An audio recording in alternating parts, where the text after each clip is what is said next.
Wengine walikula pesa ya Uhuru Kenyatta sawa sawa. Mimi najua kama katibu mkuu, pesa nyingi ambaye tulifanyia campaign ilikuwa inatoka kwa Mheshimiwa Uhuru Kenyatta. Alitusupport kihali na mali, ni ukweli. Lakini sasa si saa hii kuna mshenzi mmoja ametambua kwamba kuna ubaya ya pesa ya Uhuru Kenyatta. Nataka niulize Junet. Wewe Junet, pesa ya Uhuru ilianza kuwa mbaya siku gani? Siku ile ulikuwa unachukua hiyo pesa na hata yote hukuleta kwa chama. Ingine ulikula peke yako na mabibi yako.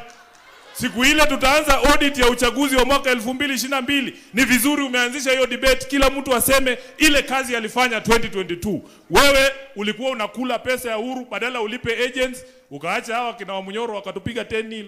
Saa hii tunalia huko nje. Kama sio wewe Junet, tungekuwa kwa serikali. So mimi huwezi nitisha bwana. Hawezi kunitisha.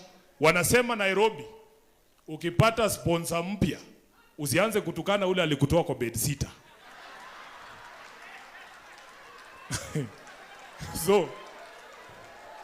So mimi nataka nikamilie hapo.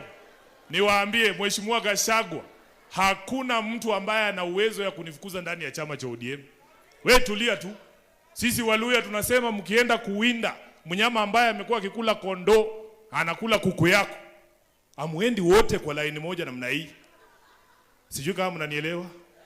Mnanielewa? Wewe ingilia hii pande, akifikiria ni wewe, anasikia amepigwa mshale ya kifua. Anasikia mwingine amemshika shingo, mwingine amemshika mguu, kidogo kidogo fisi wapi? Chini. Kwa hivyo mimi nataka mkae ngangari. Sisi ndani ya ODM tunaamini kile kitu baba alituambia.